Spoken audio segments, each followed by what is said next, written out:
पहल classes. I am रचना। हमने अपने प्रीवियस वीडियो लेक्चर में सेल मेम्ब्रेन के बारे में पढ़ा था। हम पढ़ रहे थे सेल मेम्ब्रेन क्या होती है, उसकी स्ट्रक्चर्स, ये सब चीज़ें हमने देखी थी। हमने ये भी देखा था कि जो सेल मेम्ब्रेन होती है वो सेलेक्टिवली परमिएबल होती है। इसका मतलब कि वो मॉलिक्यूल्स को सेलेक्ट करके सेल के अंदर या बाहर जाने देती है। ओके। फिर हमने देखा कि जो सेल मेम्ब्रेन है वो मॉलिक्यूल्स का ट्रांसपोर्टेशन कैसे करती है। प्रीवियस वीडियो में हमने यही पढ़ा था। ठीक है, वो दो टाइप्स होते हैं, ऑस्मोसिस एंड डिफ्यूजन। उनके थ्रू क्या करती है, सेल मेम्ब्रेन मॉलिक्यूल्स को ट्रांसपोर्टेशन करती है इन और out of the cell. Okay, ये सब चीजें हमने सेल मेम्ब्रेन के बारे में पढ़ ली थी। सेल मेम्ब्रेन का फंक्शन भी हमने पढ़ लिया था। ओके, आज के वीडियो लेक्चर में हम लोग पढ़ेंगे सेल वॉल एंड न्यूक्लियस के बारे में। सेल वॉल क्या होती है, न्यूक्लियस के बारे में हम लोग पढ़ने वाले हैं। सो स्टार्ट करते हैं अपना वीडियो और देखते हैं सबसे पहले सेल वॉल के बारे में। ये सेल वॉल क्या होती है। ओके, यदि आपको याद आ रहा है तो मैं बात करूं किसकी, मैंने आपको बताया था जब हम सेल मेम्ब्रेन पढ़ रहे थे तब मैंने कहा था कि जो सेल मेम्ब्रेन होती है, क्या सेल मेम्ब्रेन होती है वो आउटर मोस्ट कवरिंग होती है। क्या मैंने यही बात की थी कि सेल मेम्ब्रेन है वो क्या है, आउटर मोस्ट कवरिंग होती है। लेकिन क्या आपको ये चीज़ भी याद है, मैंने ये भी बोला था कि ये आउटर मोस्ट कवरिंग होती है बट ओनली ऑन किसकी कंडीशन में होती है outer most covering, animal cell की यदि हम बात करते हैं तो ही ये किस क्या होती है, आउटर मोस्ट कवरिंग होती है। लेकिन यदि वही बात की जाए किसकी, प्लांट सेल की, तो cell membrane outer most covering नहीं होती है। प्लांट सेल के अंदर एक और सेल के बारे में हम पढ़ते हैं जिसे बोलते हैं सेल वॉल। वो क्या होती है, उसकी आउटर मोस्ट कवरिंग होती है। ओके, सो यदि हम बात करें एनिमल सेल की तो उसकी आउटर मोस्ट कवरिंग हो जाती है सेल मेम्ब्रेन। वही बात की जाए किसकी, प्लांट सेल की, तो प्लांट सेल के अंदर जो सबसे आउटर मोस्ट कवरिंग होती है, बाहर की जो कवरिंग होती है, उसी को हम क्या बोलते हैं, सेल वॉल बोलते हैं। ओके, तो समझ आया, आउटर मोस्ट कवरिंग किसकी होती है, सेल वॉल प्लांट सेल की होती है। एनिमल सेल में बिल्कुल एब्सेंट होती है, प्रेजेंट नहीं होती है एनिमल सेल में सेल वॉल। एनिमल सेल में सेल मेम्ब्रेन होती है, प्लांट सेल के अंदर सेल मेम्ब्रेन तो होती है, उसके बाहर एक और कवरिंग होती है जिसको हम बोलते हैं सेल वॉल। ओके, समझ आया। चलो, इसके अलावा यदि हम बात करें तो जो प्लांट सेल की आउटर मोस्ट कवरिंग है दैट इज हम किसकी बात कर रहे हैं, सेल वॉल की। तो ये जो सेल वॉल होती है वो किसकी बनी हुई होती है, सेल्यूलोज की बनी हुई होती है। किसकी होती है, सेल्यूलोज की बनी हुई होती है। और ये सेल्यूलोज होता है वो क्या होता है, एक कॉम्प्लेक्स सब्सटेंस है, पॉलीसेकेराइड है। ठीक है, सेल वॉल क्या होता है, पॉलीसेकेराइड होता है। समझ आया यहाँ तक। और ये क्या करता है, अपनी सेल वॉल किससे बनी हुई है, सेलुलोज की बनी हुई है। सेलुलोज होता है वो क्या करता है, स्ट्रेंथ प्रोवाइड करवाता है प्लांट्स को। ठीक है, तो हम डायरेक्टली ये भी बोल सकते हैं कि जो सेल वॉल है वही क्या करती है, स्ट्रेंथ प्रोवाइड करवाती है किसको, प्लांट्स को। ओके, समझ आया सेल वॉल से रिलेटेड चीजें। तो फर्स्ट चीज तो क्या है, हमें पता होना चाहिए, आउटर मोस्ट कवरिंग होती है किसमें, प्लांट सेल के अंदर। सेकेंड चीज हमें क्या पता चली कि ये सेलुलोज से बनी हुई होती है।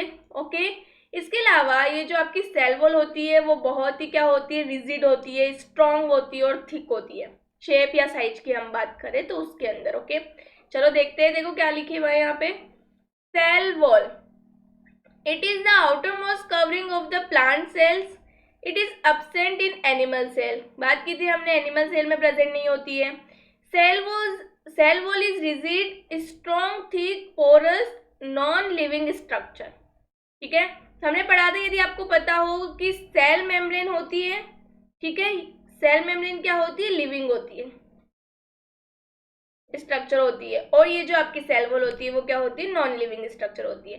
It is made up of cellulose, cellulose is a complex substance and provides structural strength to plants. Okay, चलो आगे चलते हैं और देखते हैं हम प्लांट सेल का डायग्राम। प्लांट सेल के डायग्राम को देखते हैं। देखो यहाँ पे आपको नजर आ रही होगी प्लांट सेल के अंदर, प्लांट सेल में आपको ये नजर आ रहा होगा कुछ पार्ट्स। ठीक है, कलर चेंज किया जाए, ये देखो देखना यहाँ पे जो बाहर की कवरिंग आप लोगों को नजर आ रही है, ठीक है, इस तरीके से जो बनी हुई है, ये जिसको मैं कलर कर रही हूँ, इसको हम बोलते हैं सेल वॉल।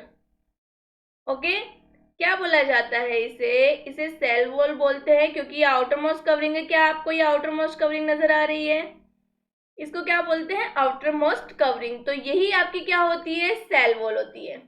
ओके, यदि वहीं पे हम बात करें दूसरी, तो दूसरी अंदर की तरफ ये जो कवरिंग नजर आ रही है आपको, ठीक है, इस कवरिंग को बोला जाता है सेल मेम्ब्रेन। क्या बोलते हैं इसको?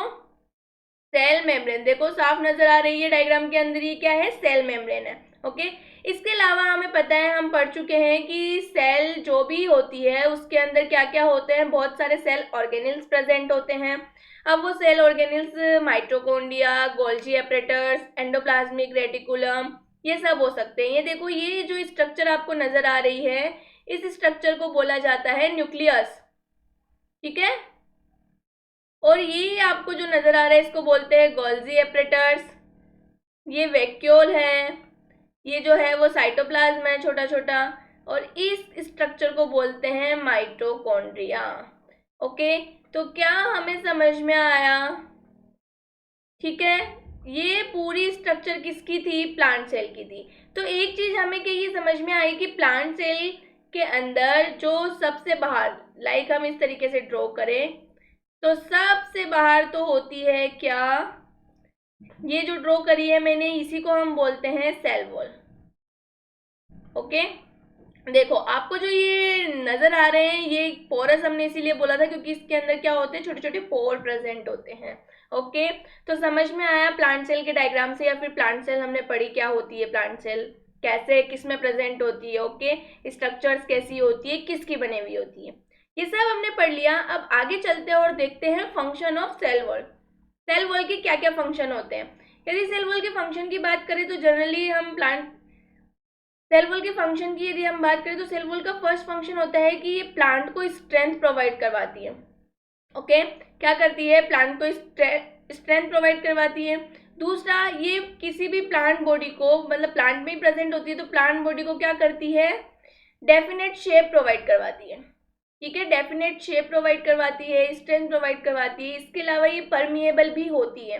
जिस तरीके से सेल मेम्ब्रेन परमिएबल होती है, उसी तरीके से सेल वॉल भी होती है। ओके, तभी तो बाहर की चीजें सेल के अंदर जा पाएगी, और अंदर से जो भी अनवांटेड चीजें हैं वो सेल के बाहर जा पाएगी। ओके, इसलिए ये परमिएबल होती है और मॉलिक्यूल्स की एंट्री को भी अलाउ करती है कि किसको जाना चाहिए और किसको नहीं जाना चाहिए।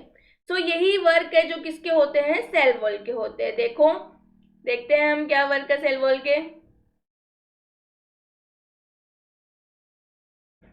Function of cell wall, it provides definite shape to the cell, it provides strength to the cell, it is permeable and allows entry of molecules of different size. क्या हमें समझ में आया क्या बोल रहा है ये? ओके, चलो अब हमने देख लिया कि सेल वॉल क्या होती है। ओके, सेल वॉल किससे बनी हुई है, और इसके अलावा हमने सेल वॉल के फंक्शंस भी देख लिए हैं और डायग्राम भी देख लिया है। ओके, अब स्टडी करने वाले हैं किसके बारे में? न्यूक्लियस के बारे में। आपको यदि याद आ रहा हो तो हमने पहले प्रीवियस लेक्चर्स में पढ़ा है, सेल कंपोनेंट्स के बारे में पढ़ रहे थे, सेल ऑर्गेनिल्स के बारे में पढ़ रहे थे। तो जो सेल के बेसिक 3 कंपोनेंट्स थे वो कौन कौन से थे? सेल मेम्ब्रेन, न्यूक्लियस और साइटोप्लाज्म। क्या हमने यही 3 बेसिक कंपोनेंट्स के बारे में देखा? एक कंपोनेंट्स हम ऑलरेडी पढ़ चुके हैं और वो है सेल मेम्ब्रेन। अब हम आज पढ़ने जा रहे हैं सेकंड कंपोनेंट के बारे में, और वो क्या है? न्यूक्लियस। ओके, यदि बात की जाए न्यूक्लियस की, तो ये बहुत ही इंपॉर्टेंट ऑर्गेनिल्स है, बहुत ही इंपॉर्टेंट कंपोनेंट है अपनी सेल का। ठीक है, तो इसकी सबसे पहले डिस्कवरी की थी रॉबर्ट ब्राउन ने। ठीक है, 1831 में रॉबर्ट ब्राउन ने न्यूक्लियस को डिस्कवर्ड किया था। ओके, इसके अलावा यदि बोला जाए तो जो न्यूक्लियस होता है वो क्या होता है? Head quarter of the cell बोलते हैं उसको, या फिर कंट्रोलर ऑफ द सेल बोलते हैं। मतलब सेल को कंट्रोल करने वाला, या फिर हेड है सेल का। ऐसा क्यों बोलते हैं? क्योंकि जनरली जो न्यूक्लियस होता है उसके अंदर हमारी बॉडी से रिलेटेड क्या प्रेजेंट होती है? इंफॉर्मेशंस होती है, और वो उन सब इंफॉर्मेशंस को क्या करता है? कंट्रोल करता है। लाइक एक एग्जांपल से समझें तो जो न्यूक्लियस है वो प्रोटीन बनाने का काम करता है। न्यूक्लियस के थ्रू क्या होता है, प्रोटीन का फॉर्मेशन होता है। अभी जो प्रोटीन का फॉर्मेशन करता है वो न्यूक्लियस कर रहा है, न्यूक्लियस में कोई पार्ट कर रहा है। तो जो न्यूक्लियस है वो प्रोटीन की पूरी एक्टिविटी को क्या करता है, बैलेंस करेगा, उसकी इंफॉर्मेशन रखेगा, कितना प्रोटीन बनना चाहिए, कितना नहीं बनना चाहिए, उन सब का क्या करता है, ध्यान रखता है। तो ये इस तरीके से क्या करता है, सब चीजें कंट्रोल करता है, इसलिए हम इसको क्या बोलते हैं, controller of the cell. Okay, समझ आया कि न्यूक्लियस क्या है। ओके चलो, और बहुत ही इंपॉर्टेंट क्या होता है, ऑर्गेनेल होता है हमारी सेल के अंदर। क्यों इंपॉर्टेंट होता है, एक तरीके से हम और भी देख सकते हैं कि जितनी भी जेनेटिक इंफॉर्मेशन होती है, one generation to another generation, second generation में जो इंफॉर्मेशन ट्रांसफर होती है वो किसके थ्रू होती है, डीएनए, और डीएनए का कंपोनेंट होता है जीन। जीन में इंफॉर्मेशन होती है वो उन्हीं के थ्रू क्या होती है, ट्रांसफर होती है। और ये डीएनए, जीन, ये सब के सब क्या होते हैं, न्यूक्लियस के अंदर ही प्रेजेंट होते हैं। ओके, समझ आया। चलो देखते हैं nucleus. Nucleus is the most important cell organelles which directs and controls all its cellular activities. It was discovered by Robert Brown in 1831. 1831 में किसने डिस्कवर किया था, रॉबर्ट ब्राउन ने। It is called as head quarter of the cell और controller of the cell. Very important, हम इसे क्या कर लेते हैं, हाईलाइटर यूज करके हाईलाइट कर लेते हैं। It is called as head quarter of the cell और कंट्रोलर ऑफ द सेल।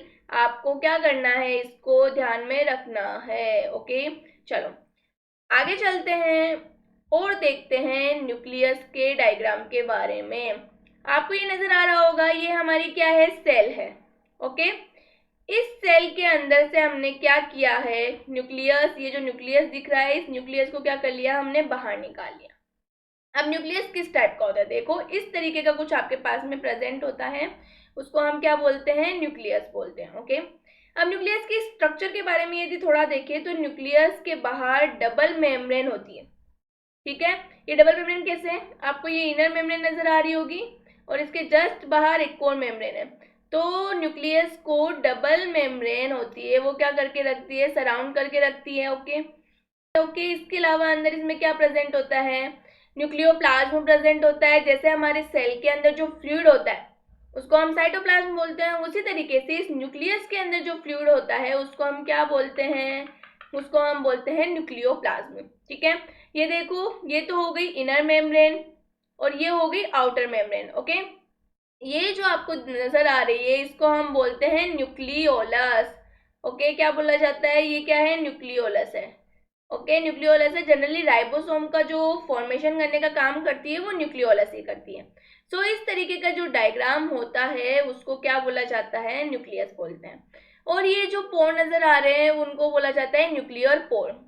ठीक है, वही कोई भी मॉलिक्यूल है, कोई भी मटेरियल है, वो न्यूक्लियस के अंदर इन्हीं के थ्रू जाता है और न्यूक्लियस से बाहर भी इन पोर्स के थ्रू ही निकलता है। ओके, सो न्यूक्लियस के डायग्राम का क्या सबको क्लियर हुआ, क्या डायग्राम था इसका।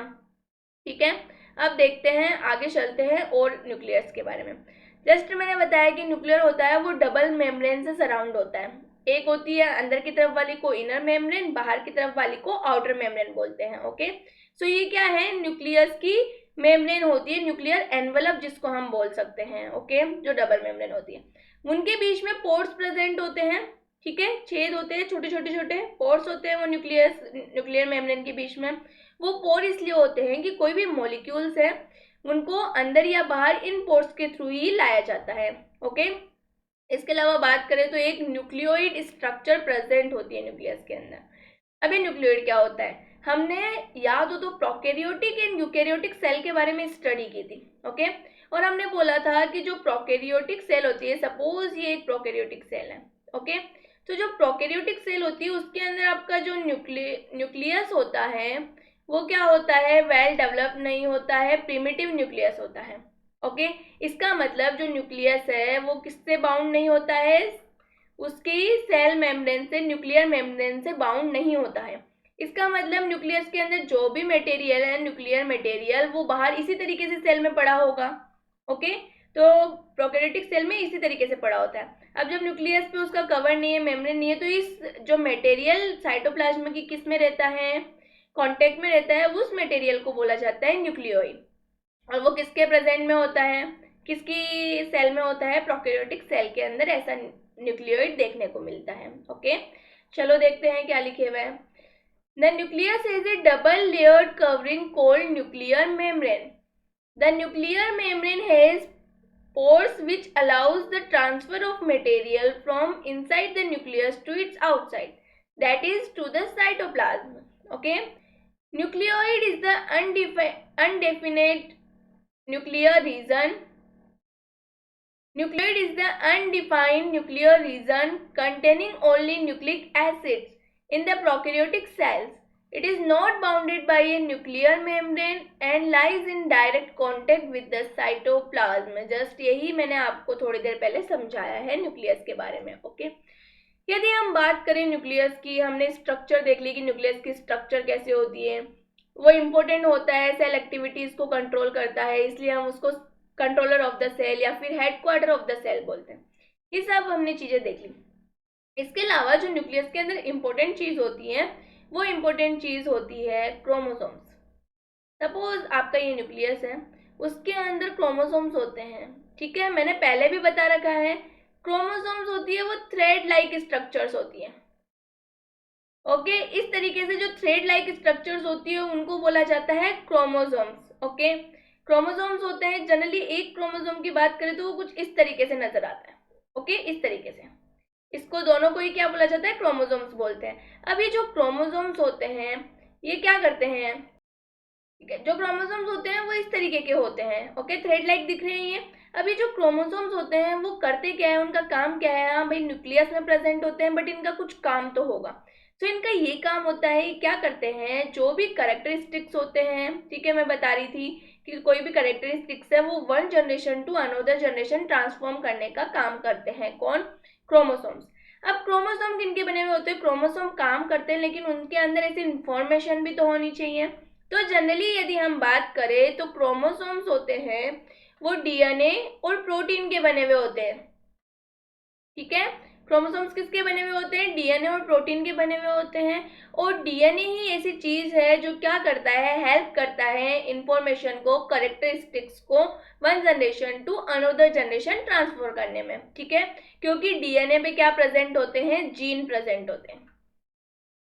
ठीक है, डीएनए में क्या प्रेजेंट होते हैं, जीन प्रेजेंट होते हैं। सो ये वेरी वेरी इंपॉर्टेंट चीज है, क्योंकि यदि हमारे कैरेक्टरिस्टिक्स है जो हमें पेरेंट्स से मिले हुए हैं, ठीक है, फॉर एग्जाम्पल हम कभी कभी बोलते हैं कि जो मेरे हेयर्स है, सपोज मैंने कहा कि मेरे हेयर है वो मेरी मदर लाइक है। ठीक है, जैसे मेरी मदर के हेयर है उसी टाइप के हेयर मेरे हैं। ठीक है, या फिर हम किसी को बोलते हैं कि इसकी आइज तो इसके मम्मा पे गई है, इसकी आइज इसके पापा पे गई है, किसी चाइल्ड को देख के।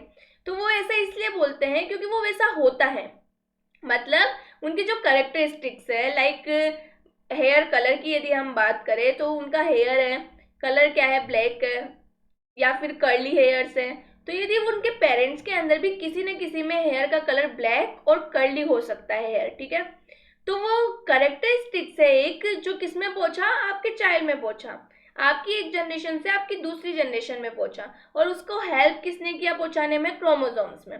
क्रोमोसोम्स में डीएनए होता है, डीएनए में जीन होते हैं, जिनमें क्या होती है, कैरेक्टर्स को इंफॉर्मेशन होती है, वो जो one generation to another generation क्या करते हैं, ट्रांसफर करते हैं। ओके, सो आपको आपके पेरेंट्स से कोई भी कैरेक्टरिस्टिक्स मिला है वो किसके थ्रू मिलता है, जनरली बात करें तो न्यूक्लियस के थ्रू। और न्यूक्लियस में किससे, क्रोमोसोम से। ओके, समझ आया। चलो आगे चलते और पढ़ते इसके बारे में। The nucleus contains chromosomes which are visible as rod shaped structure. Chromosomes contain information for inheritance of characters from parents to next generation in the form of DNA molecules. और DNA की फुल फॉर्म होती है deoxyribonucleic acid. Okay? Chromosomes are composed of DNA and protein. Chromosomes होते हैं किसके बने हुए होते हैं, DNA और प्रोटीन के बने हुए होते हैं। ओके, समझ आया। चलो ये सब चीजें मैं समझा चुकी हूँ ऑलरेडी। आगे देखो, Chromosomes or chromatin material consist of DNA which stores and transmit heredity information for the cell to function, grow and reproduce. Just यही बताई थी, कोई भी कैरेक्टरिस्टिक्स होते हैं वो एक जनरेशन से दूसरे जनरेशन में ट्रांसफर करने की इंफॉर्मेशन होती है, किसमें, डीएनए में। The functional segments of DNA is known as gene. ठीक है। डीएनए का जो फंक्शनल सेगमेंट होता है वो क्या होता है, जीन होता है। सबको क्लियर हुआ यहाँ तक क्या था क्या नहीं था? ओके, तो हमने क्या पढ़ लिया, न्यूक्लियस के बारे में पढ़ लिया। न्यूक्लियस क्या है, वो इम्पोर्टेंट क्यों होता है सेल के लिए, क्या वर्क करता है, ठीक है, उसकी स्ट्रक्चर्स कैसी होती है, ये सब हमने न्यूक्लियस के बारे में पढ़ लिया। एंड न्यूक्लियस की स्ट्रक्चर भी हमने देख ली है। ओके, अब हम देखने वाले हैं फंक्शंस। ठीक है, न्यूक्लियस के फंक्शन क्या होते हैं। जैसे हम अभी पढ़ते आ रहे हैं न्यूक्लियस, तो उससे हमें पता चल गया कि न्यूक्लियस के इंपॉर्टेंट फंक्शन क्या होंगे।